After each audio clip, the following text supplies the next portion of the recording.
I love the theme of this episode, though for me this comes very much too late. Like I said from the beginning, instead of this foolish attempt fabricating the story around Daniel's death, they should just told everyone the truth.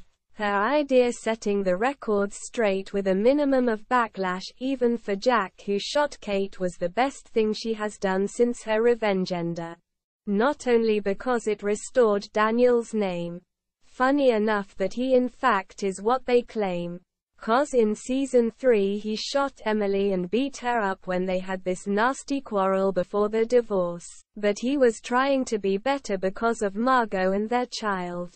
So for Margaux this means the world, and since she seems already reconsidering her vendetta, this might be the last thing to persuade her. I must admit I hated that everyone from David over Nolan to Jack want to talk her out of it. She is right in some kind, she owes this to Margaux. Not because she lost her child, but because she was Daniel's girlfriend when he died. And telling all those lies about the father of her child hurt her, too. Another thing I love in this episode, Jack's mother Stevie. Seeing her being that protective and standing up for Jack was nice. Lately he has been standing alone since Nolan has a new buddy with Louise than always was a Gemily shipper. So Stevie is the only one who confronts Emily on Jack's behalf. And she is right, Emily is a train wreck. Like I pointed out when Daniel died, every man who got involved with her turned out dead. Until the finale it was very likely that Jack would have been the next guy to sacrifice for her. Seeing Stevie defend Jack, that strongly makes me think about a story arc for another season. 'Cause it will be hard for Jack to take a stand in a fight with Emily like it was difficult before for Daniel and Aiden. So having Stevie as a backup who is as strong-willed and smart as her soon-to-be daughter-in-law would not have been the worst. I know in this and later episodes she was a pain in the ass. But she has a point. Jack is as reckless when it comes to Emily as she is. They both have such strong feelings for each other that they are willing to sacrifice themselves for the other one. Stevie just oversees that it goes both ways. Jack is not alone in this, and Emily is as attached to him as he is to her. His feelings may be clearer and stronger, but Emily cares very much about him, no doubt. And she would do anything to protect him like she always did. Though I love her metaphor about Emily being his addiction. 'Cause in a way she is right, Amanda always was an obsession of him. Why else would he have married a girl that he did not know that good and who was pretending to be Amanda? He could have taken care of her and baby Carl without a marriage. And why else would he still be friends with Emily even though she lied to him the whole time after she came back to the Hamptons?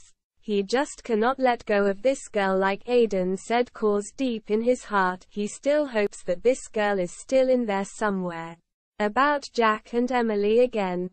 I know we should probably start to root for these two, but I like his sarcasm here. Those snarky comments could have come from Nolan. Maybe they got another writer for Jack, or Nick Wexler got more involved with the role, but for me he really improved this season. Not only that he got more stature and better clothes, he also got more complex. For the first time he is not reduced to just two primal emotions, anger and frustration on the one hand and little moments of joy on the other.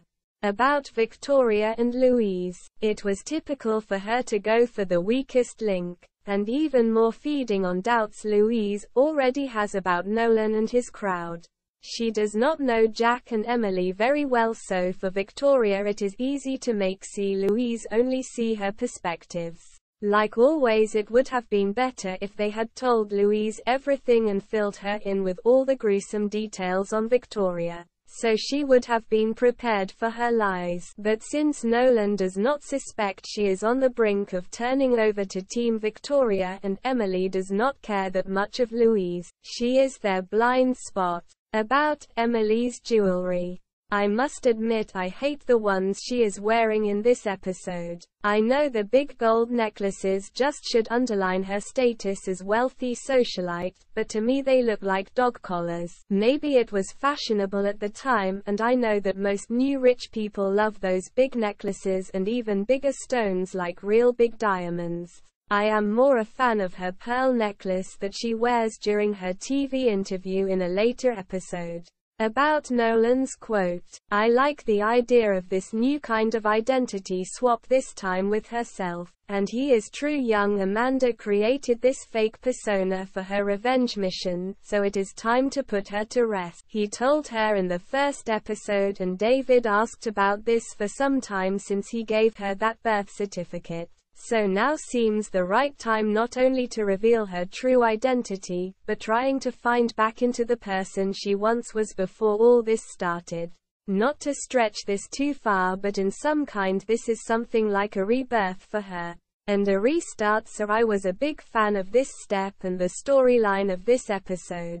About the new guest star and assassin Courtney Love. This was a fun scene, especially because of the fine outfits of these two ladies and meeting in this shop full of luxurious cars. I am not that much familiar with American TV stars or celebrities, so forgive me if I was not aware of some of the bigger names between the guest stars before. But who does not know the widow of Kurt Cobain? She really brings in a reputation with this role. And I like this trashy, dangerous viper. They could not have made a better choice for the kick-ass killer. But what I love the most is Margaux's fragile moral compass here. In one scene she is calling this off because of her conscience, and in the next she is helping Victoria again. It almost seems as if she is some kind of emotional hostage of her. About Nolan and Louise. This and the following scene was so sad, seeing her overhear this honest conversation between Jack and Nolan. And later seeing her giving up her dream of a happy future with Nolan was just heartbreaking. I know she is very much unstable and having a baby is the last thing both could handle right now. But does this really mean they have to throw the towel completely? I mean, they both care for each other like Emily is caring for Jack, so why not try and wait what this could become? And like I said, if they had cared more about Louise and her feelings, they could have prevented her from going over to the dark side. About Emily's and Ben's first fight. This is the best example why they both do not work. He is jealous of Jack because he knows both have feelings for each other, and he is afraid to lose Emily. But what is even worse, everything she does or is not doing affects his job, and because his career is so important to him, he cannot let anything of this just let it be. And the bigger problem here is that he even cannot understand her cause, he just does not know her that long. About Jack supporting Emily. This is just a nice little scene which shows how good the two work as friends. It could have been Nolan who walks with her, but I guess it had to be Jack, not only to show Ben that there is something going on between them, 'cause he is watching this on television. Again, a little hint at Aidan, who was watching the interview with Daniel and Emily in season 2. And of course a new stone in the paved way that leads to Emily's and Jack's final union as a romantic couple. Though with this he just shows that he is actually a better friend than Nolan right now. 'Cause he seems to be so caught up in his mess with Louise that he cannot be a support for Emily. Anyway, I just love this dress of her. She looks very girlish and feminine in this two-layered dress with the flower pattern. And the open hair with the curls suit her and the occasions. She just looks perfect and not at all intimidating.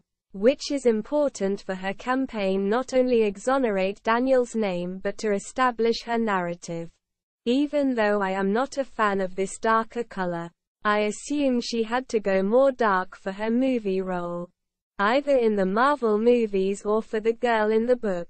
Anyway, her Californian blonde that she wore in the previous season suits her more, and I think blonde is her natural hair color as well. About Emily's confession. I despise this scene as much as I love to watch it.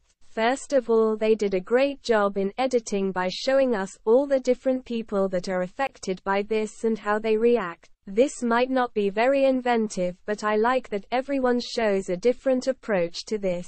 Nolan and Louise are genuinely shocked while David seems to be proud.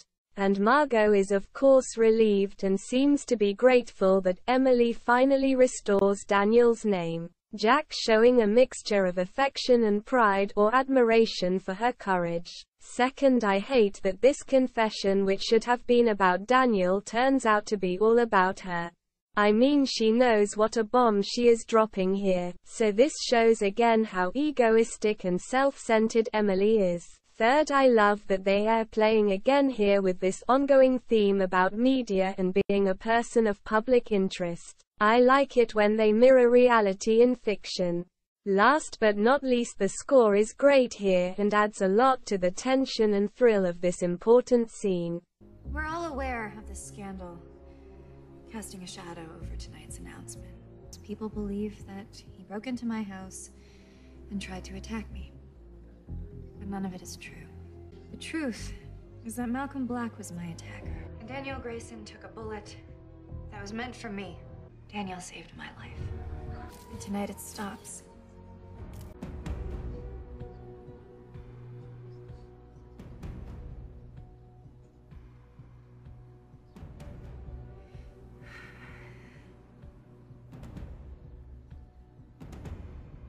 I am David Clarke's daughter. I am Amanda Clarke.